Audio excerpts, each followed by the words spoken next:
saudara, apa kabar? Kembali lagi kita berjumpa dalam acara Makin Dekat Tuhan. Biarlah di pagi hari ini kita bisa menikmati puji-pujian, kita bisa berdoa dan belajar firman Tuhan. Sebelumnya kita akan memulai dengan doa. Kita berdoa. Tuhan Bapa kami dalam surga, kami bersyukur Tuhan untuk malam yang indah dan pagi yang baru. Kami bersyukur pagi hari ini kami bisa menikmati Tuhan. Dan biarlah setiap hal yang kami nikmati menjadi berkat buat kami semua dan Tuhan dipermuliakan. Terima kasih Tuhan, biarlah pagi hari ini menjadikan kami lebih mengerti siapa kami dan siapa Tuhan yang begitu mengasihi kami. Terima kasih Tuhan, dalam nama Tuhan Yesus kami berdoa. Amin. Saudara, kita akan mendengarkan satu pujian seperti tema kita pagi hari ini. Aku gereja dan engkau pun gereja.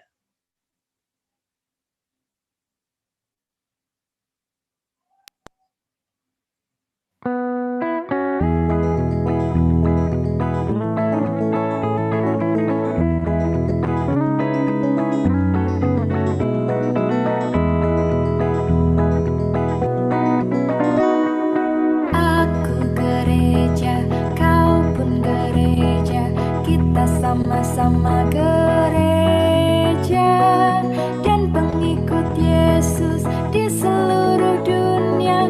Kita sama-sama gereja. Gereja bukanlah gedungnya dan bukan pula menaranya. Bukalah pintunya, lihat di dalamnya. Gereja adalah orangnya. Aku gereja, kau pun gereja.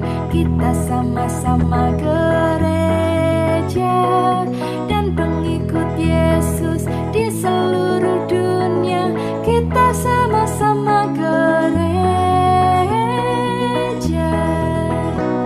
Berbagai macam manusia terdiri dari bangsa-bangsa, lain bahasanya dan warna kulitnya, tempatnya pun berbeda juga. Aku gereja, kau pun gereja. Kita sama-sama gereja dan pengikut Yesus di seluruh dunia. Kita sama-sama gereja.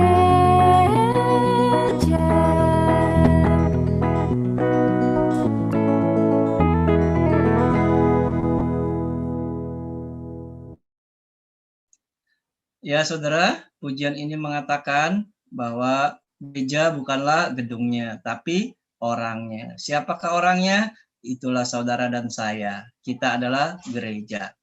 Gereja dalam bahasa Yunaninya yang dicatat di Alkitab adalah eklesia, yang berarti dipanggil keluar.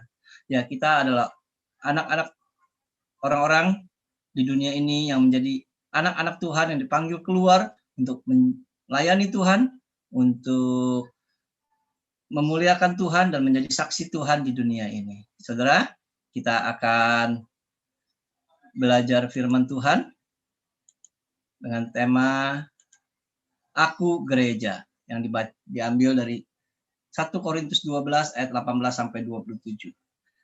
Saya akan bacakan buat saudara. Saya bacakan di ayat 27 dulu. Kamu semua adalah tubuh Kristus dan kamu masing-masing adalah anggotanya. Di ayat 18, tetapi Allah telah memberikan kepada anggota masing-masing secara khusus satu tempat pada tubuh seperti yang dikehendakinya. Amin. Saudara, ketika Tuhan Yesus datang ke dunia ini, mengajarkan kepada murid-muridnya, kepada orang percaya, ada 3 model relasi, yaitu membangun hubungan dengan Tuhan.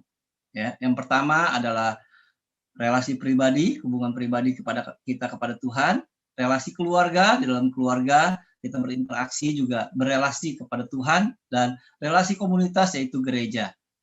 Nah, ketiga ini yang akan kita pelajari pagi hari ini. Nah, bicara relasi pribadi, saudara.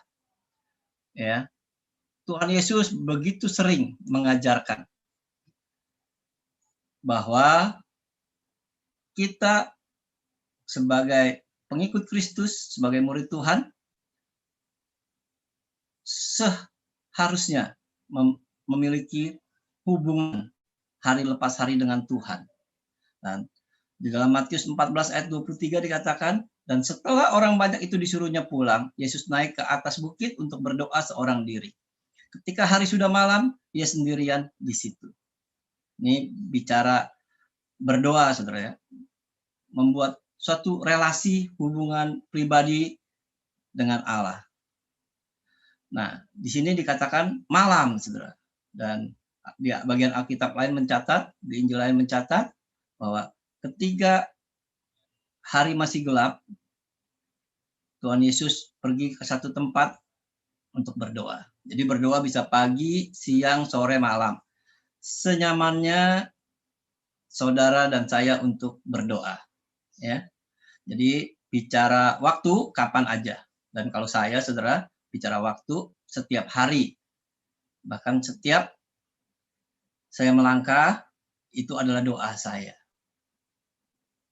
Nah, itu bicara tempat, saudara. Ya. Nah, Tuhan tidak mengkhususkan satu tempat, tapi dimanapun kita bisa berelasi dengan Tuhan secara pribadi. Ya, saya waktu sebelum jadi hamba Tuhan, ada 2 tempat yang sangat nyaman untuk saya berelasi dengan Tuhan, yaitu di Taman Cibudas Poncak. Di sana kaki gunung yang dingin, yang tenang, yang rindang, yang nyaman untuk saya bisa berkontemplasi sama Tuhan. Dan satu lagi di Ancol, saudara, di pantai, dan itu tempat yang nyaman buat saya. Jadi 2 tempat itu yang sering saya gunakan. Tapi saat ini, ya dimanapun saya bisa sendiri, saya bisa berelasi dengan Tuhan. Ya, di sini ada pantai Pasir Padi dan beberapa tempat lainnya. Nah, saudara, itu relasi pribadi kita. Nah, ini yang ada ketika kita pengikut Tuhan hidup melangkah bersama dengan Tuhan. Yang kedua, saudara, relasi komunitas. Ini bicara gereja, saudara. Yesus mengajarkan apa, saudara, dalam Matius 16 ayat 18, dan aku pun berkata kepada kamu, engkau adalah Petrus, dan di atas batu karang ini aku akan mendirikan jemaatku, dan alam maut tidak akan menguasainya. Indah sekali, saudara ya. Tuhan mendirikan gerejanya di atas batu karang. Batu karang itu adalah Tuhan Yesus sendiri. Dan alam maut tidak akan menguasainya. Kita tidak akan mengalami maut. Maksudnya maut di sini adalah mati kekal. Tapi kita akan dan sudah memiliki hidup yang kekal. Dan sempurnanya nanti bersama dengan Tuhan. Nah, saudara, dipertegas lagi, saudara. Dalam Alkitab, yaitu oleh Rasul Paulus. Dalam 1 Korintus 12 ayat 27 kata, kamu semua adalah tubuh Kristus dan kamu masing-masing adalah anggotanya. Ya, gereja ini, saudara ya, kita di dalamnya, baik kecil, anak sekolah minggu, lansia dan semuanya yang diberkati Tuhan, ya, baik dengan berkelimpahan maupun yang tidak, semua sama ada di dalam gereja dan kita satu anggota, ya. Dan semua anggota tidak ada yang tidak penting, semuanya penting, ya. Dikatakan apa? Tetapi Allah telah memberikan kepada anggotanya masing-masing secara khusus. Nah, itu secara khusus, ya, satu tempat pada tubuh seperti yang dikehendakinya. Itulah, saudara. Jadi ada 1 talenta, 2 talenta, 5 talenta. Ya, masing-masing kita secara khusus Tuhan kasih. Paling sedikit 1 talenta. Oleh sebab itu gereja kita sebelum pandemi mengadakan satu konsep pelayanan, ya, 1 orang 1 pelayanan. Maksudnya apa? Setiap orang melayani. Kenapa, saudara? Ya itulah komunitas gereja. Ya itulah tubuh Kristus. Tidak ada yang nganggur, tidak ada yang santai-santai, tidak ada yang malas-malas. Semuanya melakukan segala sesuatunya dengan sukacita. Nah, untuk menjelaskan konsep gereja ini, saudara, ada orang yang apa menggambarkan sebagai komunitas lebah. Ya. Lebah itu lebah yang kita tahu, saya juga tahu awalnya adalah lebah jantan, ratu, sama pekerja. Ternyata, saudara, ya, yang paling banyak memang lebah pekerja, lebah ratu, satu, jantan ada ya kira-kira nggak banyak lah, ya, cuman 1,5% dari lebah yang ada di sarang itu. Nah, ternyata lebah pekerja ini, saudara, ada banyak jenisnya, saudara. Lebah pencari makan harus menghadapi berbagai bahaya dari luar saat mengumpulkan makanan. Lebah penjaga melindungi jalan masuk ke sarang dari gangguan para pengacau. Lebah pengurus bangkai bertanggung jawab mengeluarkan bangkai-bangkai dari dalam sarang.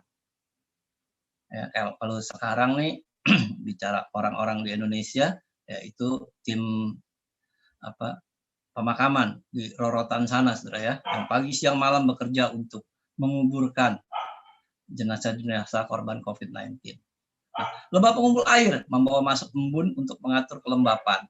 Lebah penambal membuat semacam semen untuk memperbaiki sarang. Lebah pengipas menempatkan diri pada jalan masuk dan menyebarkan bau keluar untuk menunjukkan lokasi koloni pada lebah-lebah yang tersesat.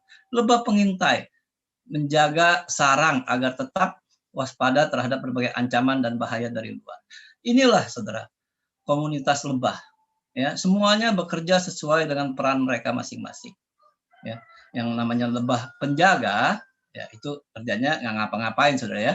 Kayak penjaga istana, saudara ya, di Harmoni sana, kerjanya cuma berdiri aja, saudara. Ya, jadi sepertinya nggak kerja, padahal dia itu sedang bekerja juga, ya, saudara ya. Nah, inilah gambaran fungsi tubuh Kristus. Semua bekerja dan semua tidak malas-malasan. Ya. Nah, keanekaragaman dan kekhususan dari tugas lebah pekerja seakan tidak ada habisnya. Ini terus muter terus, saudara ya. Ya, ada yang lahir terus ya. Inilah komunitas lebah yang bisa juga menggambarkan komunitas gereja pada saat ini dan untuk lebih menjelaskan lagi. Tapi yang paling indah memang tubuh Kristus itu yang paling indah, saudara ya, yang kita temukan, yang Tuhan kasih gambaran tentang gereja. Nah, saudara, komunitas lebah ini dalam keadaan normal, ya, keadaan baik-baik saja, ini semua bisa berjalan dengan baik, saudara. Tapi ketika ada petani madu, ya, dia mau membakar sarang lebah, maka semuanya ini kacau, saudara. Lebahnya masing-masing melarikan diri. Lebah penjaga itu pasti akan menghajar petani itu dengan antupannya, saudara ya. Tetapi akhirnya kacau. Nah, dalam keadaan kacau seperti ini, ya fungsi mereka pun tidak berjalan dengan baik. Ya, tidak baik-baik saja. Sama seperti kita saat pandemi ini, saudara. Fungsi gereja pun tidak dalam keadaan baik-baik saja. Kenapa? Ya, karena semua komunitas gereja tidak bisa berjalan dengan baik. Ya, dilemahkan oleh virus corona ini. Ya, contohnya seperti KPK, saudara ya. KPK itu dilemahkan. Tapi kalau KPK dilemahkan, itu menurut sekelompok orang saja yang merasa mereka disingkirkan dari KPK, yang merasa kelompok mereka diabaikan, mereka merasa dilemahkan, padahal enggak ya, saudara. Tapi kalau gereja ini benar-benar, saudara, gereja saat ini sedang dilemahkan oleh COVID-19 ini. Kita tidak bisa bergereja, kita tidak bisa kumpul-kumpul, pembesukan tidak bisa jalan, ya. Apalagi yang namanya retret udah nggak mungkin bisa berjalan, ya. Jadi banyak hal gereja tidak bisa dilakukan. Tapi bersyukur, saudara, untuk tugas gereja memberikan pengajaran, ya, Didache itu masih berjalan dengan baik, saudara. Baik melalui online, tapi firman Tuhan semua bisa dilakukan dengan baik. Bahkan lebih mudah, saudara ya. Saya di Bangka pun bisa menyampaikan firman Tuhan kepada saudara dimanapun berada. Ya. Nah, komunitas gereja ya itu sekarang sedang dilemahkan. Nah, dari 3 itu, saudara, relasi pribadi, relasi keluarga, relasi komunitas. Dan yang saat ini harus diperkuat adalah relasi keluarga, saudara. Nah, ini Tuhan Yesus juga mengajarkan dalam Yohanes 2 ayat 1, pada hari ketiga ada perkawinan di Kana yang di Galilea dan ibu Yesus ada di situ. Saudara masih ingat ya kisah mujizat Tuhan Yesus yang pertama, yaitu air menjadi anggur, itu dalam perkawinan atau pernikahan di Kana, saudara. Keluarga ini dalam krisis. Kenapa? Anggurnya habis. Dan ini adalah saat memalukan. Ketika tamu masih banyak datang, anggur tidak ada. Nah, disitulah peran Tuhan Yesus nyata. Bahwa dia adalah fokus dari keluarga, dan dia menyatakan dia concern kepada keluarga, dan dia mau terlibat dalam keluarga. Ini, saudara. Kenapa? Karena keluarga lah yang harus diperkuat, diperkaya. Kenapa? Karena kesempatan dalam keluarga ini sekarang hampir dikatakan, apalagi dalam masa PPKM darurat, saudara, 100% semua di rumah. Berarti keluarga punya waktu begitu melimpah. Nah, ketika waktu begitu melimpah, inilah yang harus kita perkuat. Saudara, kalau kita lihat, miris, saudara ya. Di saat keluarga begitu banyak waktu melimpah, apa yang terjadi? Banyak perceraian terjadi, saudara. Kenapa? Ya, pasti karena tidak ada peran, tidak melibatkan Tuhan Yesus dalam kehidupan keluarga mereka. Nah, saudara, di dalam keluarga ada dinamikanya, saudara. Ini ada 3 kata, saudara ya. Pressure, pleasure, dan problem. Pressure itu tekanan. Pleasure, kesenangan. Problem, masalah. Nah, kalau dalam keluarga, saudara, kita harus bedakan ya, yang mana tekanan, yang mana masalah. Semua kita di masa pandemi ini mengalami tekanan. Bukan hanya orang tua, bukan hanya papa, bukan hanya mama, tapi anak-anak pun mengalami tekanan, saudara. Nah, ketika mendapat tekanan, maka akan mencari jalan keluar. Nah, kita perhatikan di sini. Kalau balon, saudara, ditekan, balon itu tidak ada jalan keluarnya. Apa yang terjadi? Balon itu meledak, saudara. Nah, dalam hidup keluarga Kristen pun begitu, saudara. Kita ambil contoh anak-anak saja, saudara ya. Anak-anak ini dia mengalami pressure nggak, saudara? Nah, mengalami tekanan yang bahkan berat buat anak-anak. Ya, nggak bisa bermain di rumah saja, nggak bisa sekolah. Bayangin, saudara, biasa bercanda sama teman-teman di sekolah, sekarang dia di rumah saja. Belajarnya online, ngerti nggak ngerti, harus duduk, ya kan? Buat anak-anak ini suatu masalah besar. Apalagi ketika dia nggak ngerti, orang tuanya nggak peduli, saudara. Ya, orang tuanya juga kan punya tekanan juga kan, tekanan pekerjaan dan tekanan ekonomi dan lain sebagainya. Jadi ya, kadang-kadang juga nggak peduli, saudara. Akhirnya apa? Anak ini kacau, saudara. Nah, ketika ada tekanan, maka semua orang mencari kesenangan. Nah, di masa pandemi ini, saudara, kesenangan buat anak-anak apa sih? Gadget kan?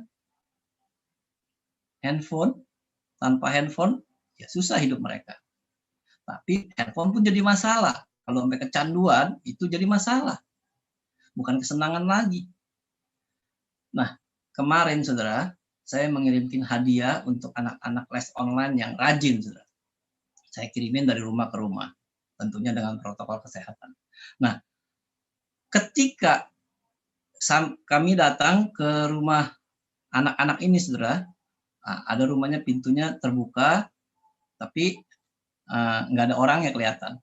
Lalu kami teriak panggil nama anaknya. Apa yang terjadi? Nggak ada yang sambut, saudara. Nggak ada. Saya pikir nggak ada orang, udah titipin aja, taruh di dekat pintu. Saudara. Kami taruh dekat pintu, kami tinggal. Itu lagi pergi. Apa yang terjadi, saudara? Sepi juga rumahnya. Lalu kami ketok-ketok, panggil nama anak. Enggak, menjawab, saudara.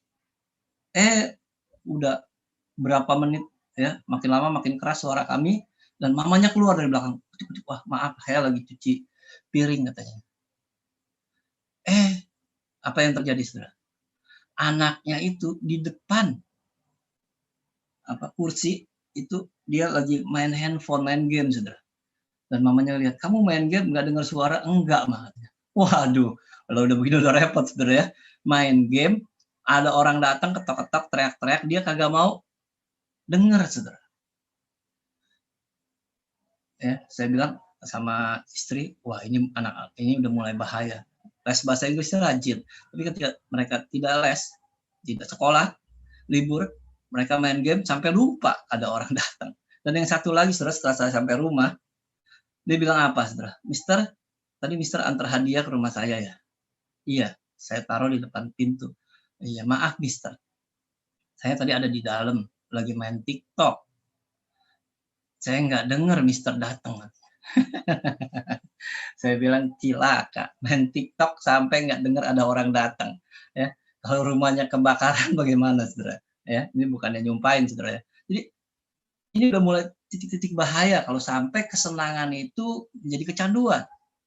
Maka ketika kesenangan itu jadi kecanduan, itu jadi masalah. Nah, ini yang harus kita perhatikan. Ya, kita lihat keseimbangannya.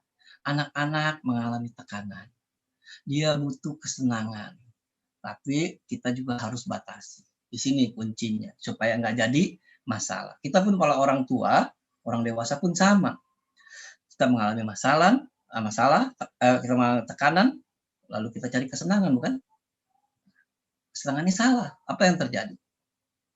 Ya, kemarin ada pengusaha dan istrinya dan supirnya ditangkap karena memakai narkoba, saudara. Ya, tentunya kalau masalah uang udah bukan masalah lah ya, mungkin masalah pekerjaan dan lain sebagainya. Tapi mereka mencari kesenangannya yang salah. Narkoba bahaya, akhirnya jadi masalah, ketangkap polisi. Kenapa, saudara? Ya, karena di dalam keluarga itu tidak ada Tuhan Yesus. Tuhan Yesus tidak jadi pusat, tidak melibatkan Tuhan Yesus. Dan apalagi, saudara? Ya, mereka mencari kesenangan yang salah.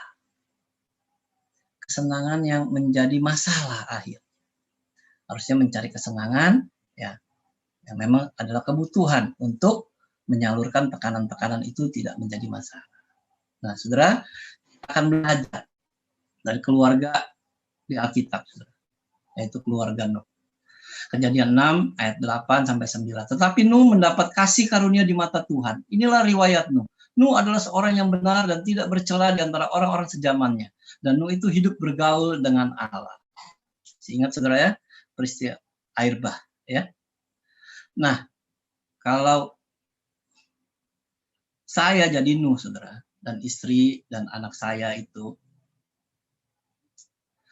jadi istrinya dan anak-anaknya Nuh, apa yang terjadi, saudara? Ketika saya katakan, keluargaku, Tuhan berbicara sama saya untuk bikin perahu di atas gunung, di atas bukit. Lalu istri saya bilang apa? Kamu bercanda. Udah sana, mandi dulu baru ngomong. Nggak bakal percaya, saudara ya. Atau contohnya saya, karena kasus corona nih, saudara ya. Ya, waktu dulu dari Taman Sari untuk merintis pelayanan di Pos PI Sampur Bangka ini, saudara. Saya ajak istri sama anak, ya. Responnya apa, saudara? Nggak langsung, yuk kita pergi yuk, enak lu di Bangka, enak lu di Sampur. Enggak, saudara. Responnya apa? Yang benar, ini desa, di sana tidak ada siapa-siapa, nggak ada saudara, kamu nggak ada saudara saya. Terus bagaimana? Buat Michelle Ada nggak Indomaret? Kalau nggak ada Indomaret, ya nggak mau dia. Gimana Pak? Nggak bisa jajan, ya kan? Nah, setelah tiba di sini, itu masih gampang kalau ajakan itu. Kalau lu saya ajak untuk menghindari COVID-19, Tuhan bilang kepada saya untuk pergi ke hutan di sana, yang jarak ketemu orangnya 1 kilometer, jadi nggak terpapar sama COVID-19. Sebab nanti COVID-19 ini akan membunuh semua manusia. Kalau dia dekat-dekat, tapi jarak 1 kilometer, dia aman. Yuk kita ke hutan. Lalu istri saya bilang, di sana ada jaringan internet nggak? Ya nggak ada lah, tengah hutan. Anak saya bilang, Indomaret juga nggak ada Pak? Nggak ada Indomaret. Maaf Pak, nggak jadi dah. Papa aja pergi sendiri kan. Nah ini Nuh saudara. Ya, Nuh bilang sama istrinya, bilang sama anaknya. Responnya apa? Anak-anak itu, istrinya itu mendukung saudara. Bahkan tetangga-tetangganya pun mereka gila. Mereka tetap lakukan. Kenapa? Karena Nuh itu ya hidup dalam kasih karunia Tuhan. Anak-anak tahu ya bahwa Nuh hidup dalam kasih karunia di mata Tuhan. Hidup dengan kasih agape, kasih yang tanpa syarat dan rela berkorban. Ya, pengalaman anak dan istrinya punya papa seperti Nuh yang memiliki kasih agape, kasih yang tanpa syarat, ya, kasih yang rela berkorban. Nah, sekarang banyak ya kita pun orang tua untuk rela berkorban itu susah, saudara. Kita lagi asik-asiknya nonton drakor, anak minta makan. Ya, tunggu dulu sabar, ya kan? Nah, lagi enak-enaknya, kalau saya buat firman Tuhan, ya, anak bilang, Pak, main yuk sepeda ke depan. Sabar, nak. Ini lagi firman Tuhan. Iya. Tapi ketika saya lagi nonton TV berita, sabar, Cel. Papa lagi nonton berita. Langsung, saudara, apa? Dia ngomel. Dia tarik-tarik saya. Kenapa? Lebih penting berita, apa lebih penting main sepeda sama dia? Nah ini, saudara.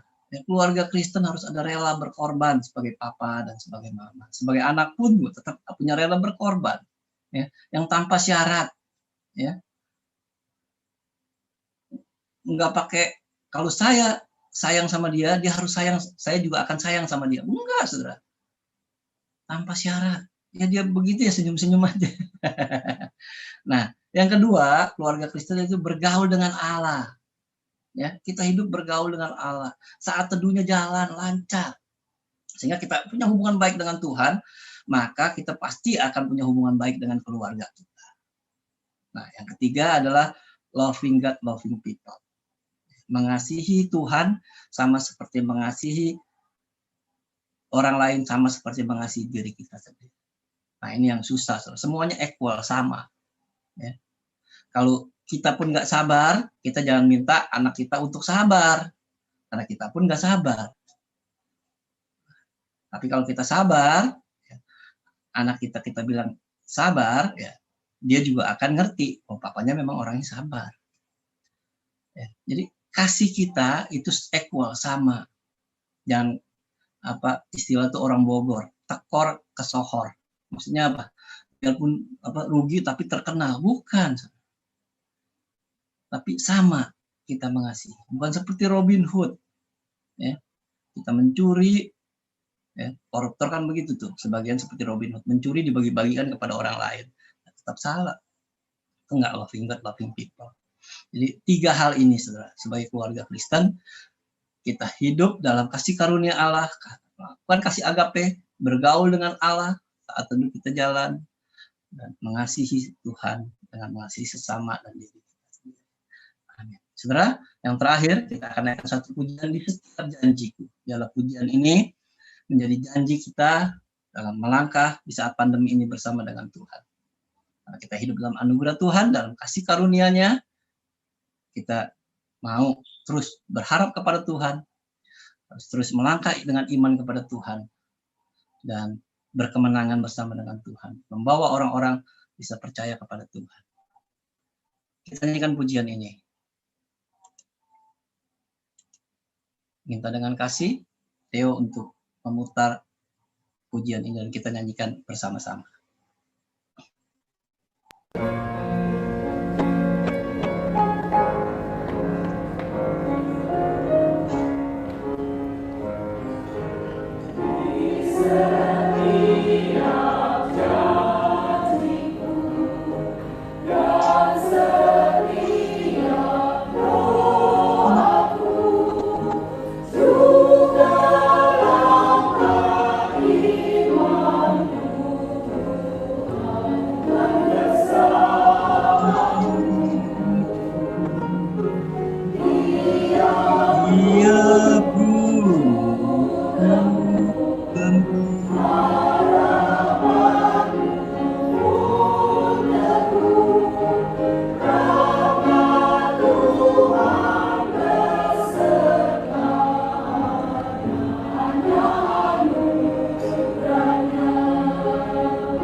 Amin, saudara. Biarlah firman Tuhan dan pujian yang kita dengar pagi hari ini membuat kita terus bertahan, berharap kepada Tuhan di masa pandemi ini. Kita berdoa. Tuhan, Bapa kami dalam surga, kami bersyukur Tuhan untuk pujian dan firman Tuhan pagi hari ini yang mengingatkan kami adalah gereja, karena kami adalah orang-orang yang dipanggil keluar oleh Tuhan untuk hidup menjadi saksi Tuhan. Oleh sebab itu Tuhan, kami mau belajar dari keluarga Nuh, kami hidup di dalam kasih karunia Tuhan, dengan melakukan kasih agape, kasih yang tanpa syarat dan rela berkorban.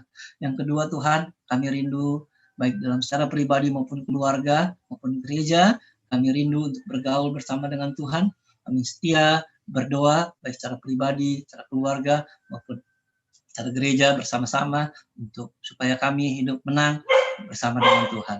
Tuhan, kami juga melakukan loving God, loving people, mengasihi Tuhan sama dengan mengasihi diri kami sendiri, sama dengan mengasihi orang lain. Sehingga ketika kami melakukan semuanya itu, kami bisa seperti Nuh hidup berkemenangan di dalam Tuhan, melewati masa pandemi ini dan melihat hari-hari yang cerah bersama dengan Tuhan.